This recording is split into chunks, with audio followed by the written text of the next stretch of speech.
तो दोस्तों एक बार फिर से आपका स्वागत है देश और दुनिया की ताज़ा अपडेट में। तो आइए बात करते हैं आज दिन भर और शाम तक की तमाम बड़ी खबरों के बारे में। आपको बताएंगे सभी खबरें एक एक करके एकदम विस्तार से, लेकिन उससे पहले आप किस राज्य शहर से न्यूज को देख रहे हैं हमें कमेंट बॉक्स में अभी बताएं। साथ ही सभी खबरों से अपडेट रहने के लिए वीडियो को लाइक जरूर कर दें और खबरों को एकदम आखिर तक जरूर देखें। दोस्तों आज का लाइक टारगेट है 1000, आशा करते हैं आप इसे पूरा जरूर करेंगे। तो चलिए फिर फटाफट से लाइक करते हुए जान लेते हैं दिन भर की 25 बड़ी खबरों को।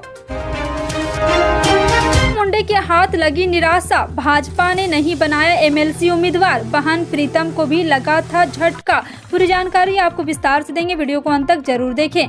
बता दें कि भाजपा ने महाराष्ट्र में होने वाले 10 विधान परिषद सीटों के चुनाव के लिए अपने 5 उम्मीदवारों का ऐलान कर दिया है। इस लिस्ट में सीनियर लीडर पंकजा मुंडे के नाम शामिल नहीं है, जिसे लेकर सूबे की सियासत में चर्चाएं शुरू हो गई है। लिस्ट आने से पहले भाजपा के दिग्गज ओबीसी नेता रहे गोपीनाथ मुंडे की बेटी को मौका दिए जाने की चर्चाएं थी।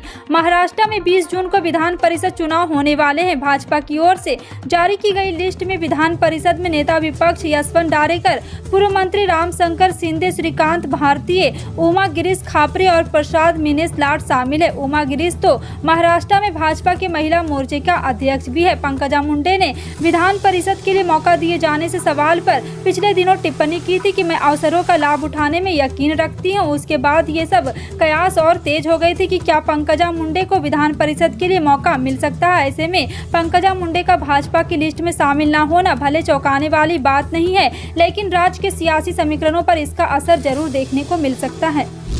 गुजरात विधानसभा चुनाव से पहले आम आदमी पार्टी ने प्रदेश प्रमुख को छोड़कर सभी संगठन भंग कर दिए हैं। जल्द ही नए संगठन का ऐलान किया जाएगा। पार्टी संयोजक अरविंद केजरीवाल के दौरे बाद आप में ये बड़ा बदलाव हुआ है। बताया जा रहा है कि अब पूरी तरह से नए सिरे से आप संगठन को गुजरात चुनाव के लिए खड़ा करेगी। बता दें कि गुजरात विधानसभा चुनाव की तैयारी को लेकर आम आदमी पार्टी ने पूरी ताकत झोंक दी है। दिल्ली के सीएम अरविंद केजरीवाल एक के बाद एक गुजरात के दौरे कर रहे हैं। सोमवार को चौथी बार केजरीवाल गुजरात के दौरे पर पहुंच रहे थे। यहाँ वो नॉर्थ गुजरात के मेहसाना में तिरंगा यात्रा के समापन कार्यक्रम में शामिल हुए थे। इससे पहले केजरीवाल ने अहमदाबाद के बाद 11 मई को गुजरात के राजकोट का दौरा किया था, जहां पाटीदार को साधने की कवायद की थी। 1 मई को बीटीपी के प्रमुख छोटू बसावा के साथ गुजरात के आदिवासी मुस्लिम बहुल इलाके भरूच में आदिवासी संकल्प महासम्मेलन को संबोधित किया था। भारतीय जनता पार्टी ने अपने नेता नुपुर शर्मा और नवीन जिंदल को भले ही पार्टी से बाहर कर दिया हो, लेकिन मामला अभी ठंडा नहीं हुआ। पैगंबर मोहम्मद पर टिप्पणी के बाद दोनों की गिरफ्तारी की मांग तेजी से हो रही है। इस बीच एमआईएम अध्यक्ष असदुद्दीन ओवैसी ने आग को फिर से हवा दे दी है। महाराष्ट्र के लातूर में एक रैली को संबोधित करते हुए ओवैसी ने कहा, पीएम मोदी ने भारत के मुसलमानों की बात न सुनकर मुस्लिम देशों की बात को ज्यादा तवज्जो दी है। एमआईएम सांसद ने नुपुर या नवीन जिंदल का नाम लिए बगैर कहा, पैगंबर के खिलाफ टिप्पणी के लिए दोनों को गिरफ्तार किया जाना चाहिए। उन्होंने कहा है कि जब हमारे देश के मुसलमान इस मुद्दे को उठा रहे थे तब कोई कार्रवाई नहीं की गई, उनकी बात पर ध्यान नहीं दिया गया।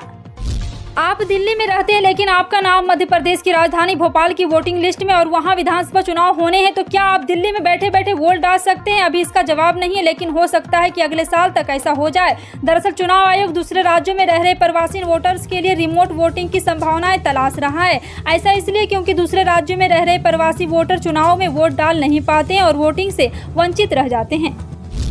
महाराष्ट्र के विदर्भ में किसान प्याज के गिरते दाम से परेशान है। वहीं वसीम जिले के टमाटर के उत्पाद से खुश एक किसान ने टमाटर की बेल की शोभा यात्रा निकाली।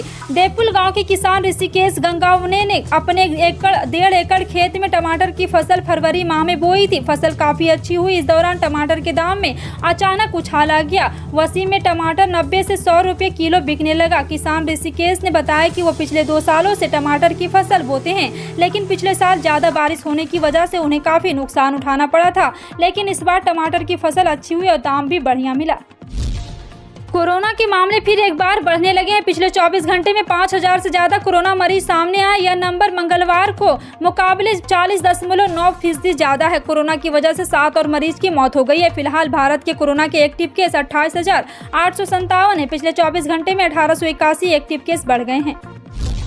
किसानों को राहत देने की दिशा में सरकार ने एक और बड़ा फैसला लिया है। केंद्रीय कैबिनेट ने खरीफ फसलों के एमएसपी को मंजूरी दे दी है। बता दें कि 2022 से 23 सीजन के लिए खरीफ फसलों को एमएसपी पर मंजूरी दे दी गई है। फिलहाल 2021 से 22 के लिए धान का एमएसपी 1940 रुपये प्रति क्विंटल है। इससे पहले रसायन और उर्वरक मंत्री मनसुख मांडविया ने कहा, भारत के पास खरीफ के साथ 17वीं सत्र की उर्वरक की जरूरत को पूरा करने के लिए यूरिया का पर्याप्त स्टॉक है और दिसंबर तक इसका आयात करने की जरूरत नहीं होगी। उन्होंने कहा है कि अंतर्राष्ट्रीय बाजार में उर्वरकों की कीमतों में गिरावट गिरावट आई और उम्मीद है कि अगले 6 माह में इसके दाम और नीचे आ जाएंगे।